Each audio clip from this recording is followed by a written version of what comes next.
Morning friends, स्वागत है आप सभी का Pratibha education door the door of education में। तो जैसा कि आपको पता है कि आज हमारा जो टॉपिक चल रहा है जैसा कि वैदिक मैथ, तो हम स्टार्ट कर रहे हैं वैदिक मैथ की आज थर्ड क्लास। वैदिक मैथ में हमने जो पढ़ लिया है उसके बारे में थोड़ी चर्चा कर लेते हैं। तो वैदिक मैथ में हमने पढ़ लिया है कि हमने योग संक्रिया पढ़ लिया है, उसके बाद में हमने पढ़ लिया है व्युत्कलन संक्रिया पढ़ लिया है, गुणा संक्रिया भी पढ़ लिया है, और अभी हम फिलहाल पढ़ने जा रहे हैं भाग संक्रिया। और भाग संक्रिया की जैसा कि आपको पता है कि हमने पढ़ लिया है सूत्र निखिलम पढ़ लिया है, निखिलम पढ़ लिया है, और अब हमने और ध्वजांक की बात करने जा रहे हैं, और निखिलम भी पढ़ लिया और परावर्त्य भी पढ़ लिया। सूत्र निखिलम और सूत्र परावर्त्य हम पढ़ चुके हैं। जो तीसरा इसका जो मोस्ट इम्पोर्टेंट मेथड आता है वो होता है ध्वजांक मेथड। तो आज हम जो इस वीडियो के अंदर बात करने वाले हैं वो सूत्र है ध्वजांक मेथड की, जो कि बहुत ही इंपॉर्टेंट है। और जैसा कि एग्ज़ाम के अंदर जो एग्ज़ाम के अकॉर्डिंग जो ब्लूप्रिंट के अकॉर्डिंग जो क्वेश्चन आता है वो आपका 3 या 4 नंबर का ध्वजांक का क्वेश्चन आता है। ये बहुत ही इंपॉर्टेंट विधि है, तो जल्दी से चैनल को सब्सक्राइब कर दीजिए। वीडियो को लास्ट तक देखना है, और अगर आप चैनल पर नए हैं तो जल्दी से सब्सक्राइब कर दीजिए, और वीडियो को ज़्यादा से ज़्यादा शेयर भी कर दीजिए कि ज़्यादा से ज़्यादा स्टूडेंट्स को इसके बारे में पता लग सके। और जैसा कि लॉकडाउन में आपको पता है कि ये जो क्लास चल रही है बहुत ही इंपॉर्टेंट है, और लॉकडाउन में आपके लिए एक बहुत ही अच्छी क्लास लेके आ रहे हैं आगे 2-3 दिन के अंदर, जिसमें आपको बताया जाएगा कि जिसमें आपको मॉडल पेपर सोल्व करवाए जाएंगे। तो चलते हैं, करते हैं क्लास आज की स्टार्ट। जैसा कि हमने कल आपने 2 विधि सोल्व की थी, एक थी सूत्र परावर्त्य विधि और एक थी दूसरी सूत्र निखिलम विधि। आज हम दोनों को के अभ्यास सूत्र में दोनों क्वेश्चन एक क्वेश्चन आपको दे चुका हूं जो आपको सोल्व करने, और इसका जो आंसर आपको कमेंट बॉक्स में बताना है कि इसका आंसर क्या आएगा। और जो तीसरा मेथड आता है वो आता है आपका सूत्र ध्वजांक मेथड। तो सूत्र ध्वजांक मेथड आज अच्छे से 0 से स्टार्ट करते हैं। तो देखो सूत्र ध्वजांक मेथड क्या होता है और इसका क्या क्या रोल होता है। तो जैसा कि मैंने आपको पहले निखिलम के बारे में बताया था, तो देखो निखिलम के बारे में हमने बात की थी। निखिलम में क्या होता है कि निखिलम के अंदर वो ही गुणा सोल्व किए जा सकते हैं, निखिलम के अंदर वो ही गुणा सोल्व किए जा सकते हैं जो किसी आधार के नज़दीक हो, किसी बेस के नज़दीक हो। और जो परावर्त्य विधि थी वो भी यही बोलती है कि वो किसी न किसी बेस के नज़दीक हो। ये दोनों विधियाँ सोल्व की जा सकती है। अब हमारे पास कोई टॉपिक आ गया भाई, वो एक ऐसी संख्या से आपको भाग देना है जो ना तो किसी आधार के पास में है, तो उसका कैसे करेंगे, तो उसकी प्रॉब्लम है। तो उसके लिए एक विधि आई है जिसको बोलते हैं सूत्र ध्वजांक मेथड। वो अगर कोई भी संख्या है उसमें कोई आधार का चक्कर नहीं होता, सिर्फ आपके पास कोई संख्या होनी चाहिए जिसे आप डिवाइड कर रहे हैं, चाहे 2 अंक की हो, चाहे 3 अंक की हो, चाहे 4 अंक की, कोई फ़र्क नहीं पड़ता। तो सबसे पहले हमारे पास एग्जाम्पल है 98765 को 87 से डिवाइड करना है। तो जैसा कि हमें जब भी कोई चीज़ का किसी विधि से हम भाग करते हैं तो आपको देखना है कि आप किस संख्या से भाग कर रहे हैं। तो हम भाग किससे कर रहे हैं, हम 87 से भाग कर रहे हैं। तो 87 देखो ध्वजांक, ध्वज जो इसका नाम क्या है, ध्वज आ रहा है ना। ध्वजांक के अंदर क्या नाम छुपा हुआ है, ध्वज नाम छुपा है, और ध्वज हमेशा क्या होता है, ऊपर होता है। तो इसके अंदर 2 मुख्य पार्ट होते हैं, एक तो होता है ध्वजांक और एक होता है मुख्यांक। अब ध्वजांक और मुख्यांक होते कहाँ पर है और क्या काम करते हैं अभी ये समझ लेते हैं। तो देखो ध्वजांक और मुख्यांक होते हैं वो हमेशा ही भाजक के अंदर पाए जाते हैं। ठीक है, इतनी बात समझ में आ गई कि जो ध्वजांक और मुख्यांक है वो हमेशा भाजक के अंदर पाए जाते हैं। और जो भाजक है उसका पिछला अंक होता है, जो इकाई का अंक होता है, यानी जो 8 है और 7 है, जो इकाई का अंक होता है वो आपका फ्लैग डिजिट होता है या ध्वजांक होता है। और जो आगे वाला अंक होता है, दहाई का अंक होता है, वो होता है आपका मुख्यांक। ठीक है जी, आई बात समझ में, क्या समझ में आया कि जो इकाई का अंक होता है वो होता है हमारा ध्वजांक, और जो दहाई का अंक होता है वो होता है मुख्यांक। अब एक बात और समझ लेते हैं कि ये देखिए नोट लिखा हुआ है यहाँ पर, ध्वजांक में जितने अंक होते हैं उतने ही तृतीय खंड में अंक होंगे। अगर आपके ध्वजांक में 1 अंक है तो तृतीय खंड कौन सा होता है, शेषफल वाला खंड होता है, उसमें ही उतने ही अंक होते हैं। देखिए जी, अगर आपके ध्वजांक में 1 अंक है तो फिर शेषफल वाले खंड में भी 1 अंक होगा, और अगर 2 है तो पीछे भी 2 होंगे। ठीक है, इतनी बात समझ में आई। ठीक है, हमने क्या देख लिया, एक तो हमने सीखा कि ध्वजांक और मुख्यांक क्या होते हैं और कैसे काम करते हैं। तो देखो ध्वजांक और मुख्यांक होते हैं, ध्वजांक क्या होता है कि किसी संख्या का इकाई का अंक वो होता है ध्वजांक। दूसरे अंक जो दहाई अंक होता है वो होता है मुख्यांक। अभी किसी को ये डाउट होगा कि अगर 3 अंकों की संख्या होगी तो उसमें हम क्या करेंगे, तो वो भी आपको बताऊंगा। वो आगे नेक्स्ट क्वेश्चन करेंगे जिसमें 3 अंकों का किसी संख्या में भाग दे रहे हैं, अगर भाजक 3 संख्या अंकों का हो तो हम उसको कैसे सॉल्व करते हैं, तो उसकी बात करेंगे नेक्स्ट क्वेश्चन में। तो अभी बात कर रहे हैं 2 अंकों की संख्या अगर भाजक का काम कर रही है तो हम उसको कैसे सॉल्व करते हैं।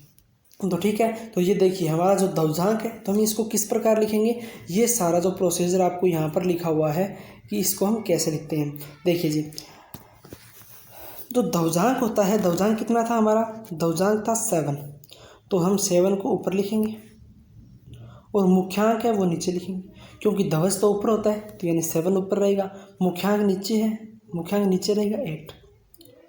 अब देखो इसको सोल्व कैसे करते हैं। इतना तो था इसका बेसिक काम, वो तो आपको हर एक क्वेश्चन में करना ही करना है। अब इसको जो स्टार्ट कैसे करते हैं, विधि क्या होती है इसकी सोल्व करने की। देखिए जी, यहाँ पर ध्वजांक आ गया 7, मुख्यांक आ गया 8, ठीक है। अब क्या करना है कि हमें, और इसके ध्वजांक के अंदर आपको ये बात ध्यान में रखनी है कि ध्वजांक की जितने भी आप मल्टीप्लाई कर रहे हो सब कुछ आपको एज इट इज, जैसे इसमें संकेत यहाँ पर देखो लिखे हुए हैं ना, जितने भी संकेत लिखे हुए हैं आपको सारे संकेत अपनी नोटबुक या जो भी आपका जो पेपर होगा या उसके अंदर आपको सारे दिखाने ज़रूरी है, उसी के नंबर मिलेंगे, अदरवाइज कोई नंबर नहीं मिलेंगे आपको। तो ठीक है, आपको हर एक चीज़ आपको इसको लिख के दिखानी होगी कि आपने किसका किसके साथ मल्टीप्लाई किया है, क्या क्या प्रोसेस की चीज़ें आपने यूज़ किया है, ठीक है। तो देखिए सबसे पहले क्या करना है कि मुख्यांक जो होता अंक है वो आपका गुणा करने के अंदर काम आएगा और जो ध्वजांक है वो आपका घटाने के अंदर काम आएगा। चलो स्टार्ट करते हैं। देखिए सबसे पहले हमने क्या किया कि ये 9 है, इस 9 को हमें भाग देना है, किससे, मुख्यांक से। 9 का हम मुख्यांक 8 से भाग देंगे तो कितना आएगा, हमारा जो आंसर आएगा वो तो आया 1, भाग का अंत तक जा रहा है, 1 तक जा रहा है, तो हमारा आ गया शेषफल कितना आएगा, शेषफल भी 1 आएगा। तो जो भागफल है उसको तो हम यहाँ पर नीचे लिखेंगे, इस लाइन के नीचे ये लिख दिया, और जो शेषफल है उसको आगे वाली संख्या के नीचे लिख देंगे, ये लिख दिया। तो देखो नई संख्या हमारे पास क्या बन गया, नया भाज्य क्या बन गया, नया भाज्य बन गया हमारे पास 18। तो हमारा नया भाज्य क्या हो गया, 18 हो गया। देखिए नया भाज्य 18 हो गया। अब क्या करेंगे कि नए भाज्य 18 हो गया, अब हमें ज्ञात करना है नए भाज्य का संशोधित भाज्य। तो संशोधित भाज्य कैसे ज्ञात करते हैं, देखिए नया भाज्य कितना आया था, 18 आया। 18 कैसे आया कि सबसे पहले आपको जो मुख्यांक है उससे पहली संख्या के अंदर भाग देना है। तो हमने 9 में 8 का भाग दिया, भागफल आ गया 1, शेषफल आ गया 1, ठीक है। नया भाज्य क्या बन गया, जो शेषफल है वो आगे वाली संख्या के नीचे लिख दो, तो नई संख्या क्या बन जाएगी, 18, यानी हमें किसके भाग देना है, 18 है। तो ये हमारा जो नया भाज्य आ गया 18। तो इसका संशोधन भी करना है, तो इसका संशोधन क्या करेंगे कि 18 के अंदर जो आपका भागफल आया था उसका ध्वजांक के साथ गुणा करके घटा दो। क्या करेंगे कि जो हमारा नया भाज्य आया है उसका ध्वजांक के साथ, जो हमारा नया भागफल आया उसका ध्वजांक के साथ गुणा करके उसमें से घटा देते हैं। तो 18 में से 1 और 7 का गुणा करके घटाएंगे, तो 18 में से 7 माइनस करेंगे कितना बचेगा, 11। ये हमारा आ गया नया भाज्य। अब ये जो 11 आया है उसके अंदर वापस हम मुख्यांक यानी 8 का भाग देंगे। तो 11 में 8 का भाग देंगे तो भागफल आएगा 1। तो ये देखो हमारे जो नया भागफल कितना आएगा 1, और शेषफल कितना आएगा 3, शेषफल 3 बच रहा है। तो इस 3 को आगे वाली संख्या के नीचे लिख दिया। तो अब हमारी नई संख्या क्या बन गई, नई संख्या बन गई 37, ठीक है जी। नई संख्या बन गई 37, 37। अब 37 को संशोधित करना है। ये जो 37 बना है ना, ये देखो यहाँ से ये 37 सिर्फ और सिर्फ नया भाज्य है, इसमें से माइनस भी करना होता है हर बार। अब माइनस किस में से करेंगे, अब जो हमारा जो भागफल आया था उसका इस 7 के साथ गुणा करना है। तो 1 का 7 के साथ गुणा करेंगे, 37 में से 7 माइनस करेंगे कितना बचेगा, 30 बचेगा। तो ये हमारा संशोधित भाज्य कितना आ गया, 30। अब जो हमें डिवाइड करना है तो 30 को 8 से डिवाइड करेंगे, क्योंकि 30 संशोधित भाज्य आ गया, उसको 8 से डिवाइड करेंगे। तो 8 की टेबल कहाँ तक जा रही है, 8 3 जा 24, तो यहाँ तक 24 तक जा रही है। तो भागफल आ गया 3 और शेषफल आ गया 6, ठीक है। ये आ गया शेषफल 6। भागफल को हम यहाँ पर नीचे लिखेंगे, भागफल को लिख दिया नीचे, और शेषफल आया था 6। तो शेषफल 6 आया, तो शेषफल आगे वाली संख्या के नीचे लिख देते हैं। तो नई संख्या क्या बन गई, नया भाज्य बन गया 66, यानी 66 हमारा नया भाज्य बन गया। अब हमें संशोधित करना है इसको। तो संशोधित करने के लिए क्या करेंगे, हमारा भाग कहाँ तक गया था, 3 तक गया था, 3 तक गया था। अब इस 3 को हम 7 के साथ मल्टीप्लाई करेंगे। जो आपका भागफल आया है उसका आप दशमलव के साथ गुणा करेंगे। तो 7 3 जा 21। तो 66 में से जब हम 21 माइनस करेंगे तो उत्तर आएगा 45। क्या बचेगा, 45 बचेगा उत्तर। तो ये हमारा आंसर आ गया 45। ये आ गया नया संशोधित नया भाज्य। 45 हमारा क्या आ गया, नया भाज्य आ गया। अब इस नए भाज्य में 8 का भाग देंगे हम। तो नए भाज्य में 8 का भाग देंगे, कहाँ तक जाएगा, 5 तक। 8 5 या 40 होता है, 8 5 40 होता है। तो भागफल आ गया 5 और शेषफल कितना बचेगा, 5। तो नया भाज्य, तो ये 5 है वो आगे वाली संख्या के नीचे चला जाएगा और जो भागफल है वो हमने यहाँ पर लिख दिया है। तो देखिए ये हो गया। अब आपको हमने पहले बहुत विधियाँ जो सूत्र निखिलम और परावर्ती विधि की थी कि अगर इस लाइन से रिमाइंडर वाली लाइन से इधर कोई भी हमें गुणा या भाग नहीं करना, सिर्फ डायरेक्ट सोल्व कर दो। तो ठीक है जी, सोल्व कर देते हैं। तो हमारा पास नया संशोधित शेषफल कितना आ गया, नया शेषफल आ गया, नया शेषफल कितना आ गया, 55 आ गया। नया शेषफल आ गया 55। अब इसको शेषफल को भी संशोधित करना है वो भी। तो शेषफल को संशोधित कैसे करेंगे, 55 में से जो हमने पिछला भाग आया था, पिछला हमने भाग किया था उसका दशमलव के साथ गुणा करेंगे तो कितना आ गया, 55 में से 35 माइनस करेंगे कितना बचेगा, 20। तो जो शेषफल आ गया वो आएगा 20। अगर आप आपका भागफल कितना आएगा, 1135। तो ये हमारा आंसर है कि भागफल तो आएगा 1135 और शेषफल आएगा 20। तो बिल्कुल इजी है और एक बार इसको और देख लीजिएगा, बिल्कुल आसान है। और अगर कोई प्रॉब्लम है तो ज़रूर बताना। और इसके जितने भी क्वेश्चन होते हैं 2 डिजिट के वो आपको सारे सॉल्व करने हैं। और अब चलते हैं हम नेक्स्ट क्वेश्चन में, जिसमें हम 3 अंकों की संख्या की बात करेंगे। तो देखिए 3 अंकों की संख्या है, हम डिवाइड करने जा रहे हैं। 9 2 3 5 8 का किससे डिवाइड करना है, 151 से। तो जो भाजक है वो क्या है, 151 है। तो अब इसके अंदर जैसे कि हमने पहले बताया था कि अगर 2 अंकों की संख्या है, अगर 98 है, तो देखो 98 है तो ये 2 अंकों की संख्या है, इसका भाजक क्या होगा। तो हमें पता है ये पहला दशमलव होगा, पहला फ्लैग डिजिट होगा, दूसरा मेन डिजिट होगा यानी मुख्यांक होगा। जो 8 है वो फ्लैग डिजिट होगा और 9 है वो मेन डिजिट होगा। इससे कैसे पता चला, ये तो सिंपल था, 2 अंकों की है। अब अगर बात करें 3 अंकों की संख्या का तो हम कैसे समझेंगे। तो चलो बात करते हैं आगे।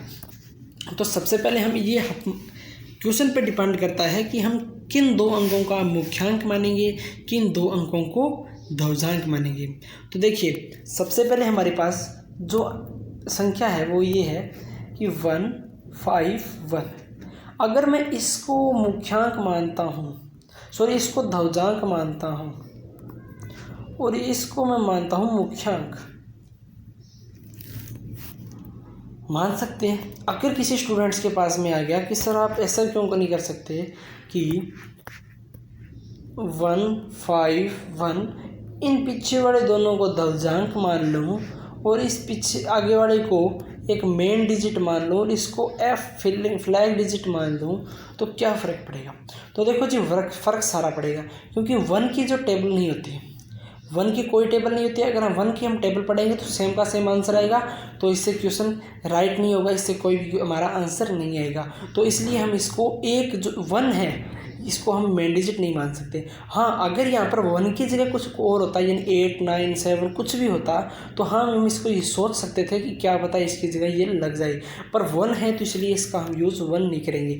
अगर यहाँ पर जैसे सपोज दैट यहाँ पर होता 9 7 1 होता, तो हम क्या करते कि 1 7 को पीछे वाले को तो हम दशमलव मानते, फ्लैग डिजिट मानते, और आगे वाला जो 9 है इसको हम मेन डिजिट मानते, क्योंकि जो 9 की टेबल है वो क्वेश्चन को सोल्व कर सकती है। आगे क्वेश्चन को आंसर कहीं ना कहीं हमारा क्वेश्चन है वो जाके रुकेगा, कहीं ना कहीं आंसर आएगा इसका, तो इसलिए हम इसको मेन डिजिट मान सकते हैं। तो इसलिए यहाँ पर 1 है तो इसको मेन डिजिट नहीं मानेंगे। तो हम इसका कैसे सोल्व करेंगे भाई? तो इसको हम सोल्व ये करेंगे कि 151 है, इसको पीछे वाले को जो एक अंक है उसको सिर्फ हम दवजांक मानेंगे, यानी 1 है वो हमारा दवजांक होगा, फ्लैग डिजिट होगा। और जो 15 है आगे 15 है ये हमारा क्या होगा? मेन डिजिट होगा, मुख्यांक होगा। अब आपको पता है कि जितने अंक दवजांक में होते हैं उतने ही तृतीय खंड में यानी शेषफल वाले खंड में होने चाहिए। तो ठीक है जी, हमने शेषफल वाले खंड में एक ही अंक छोड़ना है, बाकी कुछ नहीं छोड़ना। ठीक है, चलते हैं आगे। अब देखिए क्या होता है। देखो कि हमारे पास संख्या थी 92358, इसका हमें डिवाइड करना है 151 से। तो हमने दवजांक किसको माना था? 1 को माना था, इसलिए हमने 1 को ऊपर लिख दिया, और 15 को हमने मुख्यांक माना था, इसको हमने नीचे लिख दिया। और हमें क्या करना है कि दवजांक में जितने अंक उतने पीछे वाले खंड में होने चाहिए। तो हमारी जो संख्या थी उस क्या थी, यहाँ पर थी 92358। उस 92358 में से इस हमने 8 को पीछे वाले खंड में रख दिया, बाकी सारे बीच वाले भागफल वाले खंड में पड़े हैं। ठीक है, अब कहते हैं सोल्व। अब एक बात बताओ कि 15 की टेबल 9 यानी 9 को 15 से डिवाइड कर सकते हैं क्या? नहीं कर सकते। तो इसलिए हम क्या करेंगे, पूरा ये लेंगे, 92 लेंगे। हमारे जो नंबर आएगा वो 92 लेंगे, 2 अंकों की संख्या लेंगे, क्योंकि यहाँ पर भी 15 2 अंकों की संख्या है, इसलिए इसका डिवाइड है वो 2 अंकों की संख्या के साथ ही होगा। तो 92 के अंदर जो हमारा पहला संकेत आता है वो आता है कि 92 को जब 15 से डिवाइड करेंगे तो क्या आंसर आता है। देखो जी, 92 को 15 से डिवाइड करेंगे तो टेबल कहाँ तक जा रही है? भागफल आएगा 6 और शेषफल कितना बचेगा? 9। 15 से कितने होते हैं? 90 होते हैं, तो शेषफल बचेगा 2। अब ये 2 आगे वाली संख्या के नीचे लिख देंगे। तो ये देखो अभी हमने इन दोनों का यूज़ कर लिया है, तो ये जो 2 आएगा वो 3 के नीचे आएगा, तो हमने यहाँ पर बन गया लिख दिया 2। तो अब हमारी नया भाजक क्या बन गया? नया जो भाज्य बन गया, जो न्यू डिवाइडेंट क्या बन गया? 23। नया भाज्य बन गया 23। अब इस 23 को हम संशोधित भी करना है। तो संशोधित करने के लिए क्या होता है कि जो आपका आंसर आया है, उसका इस 1 के साथ मल्टीप्लाई कर दो, जो आपका दवजांक है उसके साथ मल्टीप्लाई कर दो, और उस नए भाज्य में से माइनस कर दो, आंसर आ जाएगा। तो जो हमारा नया भाज्य था 23 में से जो हमारा आंसर आया उसका 1 से मल्टीप्लाई करके माइनस करेंगे तो कितना बचेगा? 23 में से 6 माइनस करेंगे कितना बचेगा? 17। तो हमारा संशोधित भाज्य आ गया 17। अब 17 में 15 का भाग देना है, तो 15 का भाग देंगे तो कितना बचेगा? भागफल आएगा 1 और शेषफल बचेगा 2। तो भागफल तो यहाँ पर हमने नीचे लिख दिया और शेषफल है वो आगे वाली संख्या के नीचे लिख देंगे। तो हमारा नया जो भाज्य बनेगा वो क्या बन गया? 25 बन गया जी। तो नया भाज्य 25 बन गया है। तो नया भाज्य 25 है। तो देखिए 25 है। तो अब संशोधित भाज्य को संशोधित करना है। तो हमारा जो अभी आंसर क्या आया था? 1 आया था। अब इस 1 को हमें इस दवजांक के साथ मल्टीप्लाई करना है। तो 1 का 1 से मल्टीप्लाई करेंगे तो आंसर आएगा 1। तो 25 में से 1 माइनस करेंगे तो कितना बचेगा? 24। तो अब 24 हमारा जो नया संशोधित भाज्य आ गया। इस 24 को हमें किससे डिवाइड करना है? 15 से डिवाइड करना है। तो 24 को 15 से डिवाइड करेंगे तो आंसर आएगा 1 और शेषफल बचेगा 9। तो ये जो हमारा जो 9 है उसको आगे वाली संख्या के नीचे लिख देते हैं। तो देखो ये 9 कहाँ पर चला गया? 9 देखो ये 9 चला गया शेषफल वाले खंड में, यानी इसके बाद में हमें कुछ भी गुणा भाग नहीं करना, सिर्फ आपको जो भी एड या सब्ट्रैक्ट करना है वो कर देंगे। तो हमारा जो शेषफल आएगा वो 98 आएगा। अब हम इसको संशोधित तो करना पड़ेगा।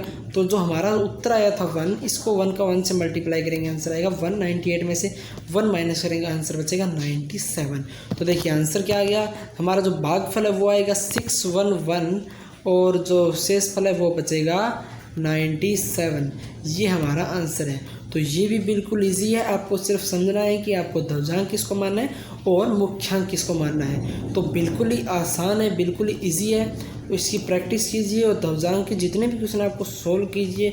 अगर आपको किसी प्रकार का अगर डाउट है तो हमें कमेंट बॉक्स में लिख के ज़रूर बताइए। तो आज की कैसे लगी क्लास ज़रूर बताइए, और अगर अच्छी लगी है तो लाइक करते जाइएगा और ज़्यादा से ज़्यादा अपने स्टूडेंट्स फ्रेंड्स को शेयर कर दीजिए कि क्लास को ज़्यादा से ज़्यादा अटेंड करें, क्योंकि ये बहुत ही इंपॉर्टेंट है। क्योंकि वैदिक में था वो आपका 4 नंबर का पार्ट कवर करने वाला है एग्ज़ाम के अंदर, और इसी के बेस पे हम क्वेश्चन लेके आएंगे। जैसे कि हमारा जो इसके बाद में रहता है भाग विधि के बाद में भाग संक्रिया के बाद में रहता है वर्ग संक्रिया, घन संक्रिया, वर्गमूल और घनमूल। सिर्फ 4 पार्ट रहते हैं, इनको 2 क्लासों के अंदर हम कंप्लीट करेंगे और 2 क्लासों के कंप्लीट करने के बाद में इसके बाद में हम एक चलाएंगे टेस्ट, वैदिक मैथ टेस्ट।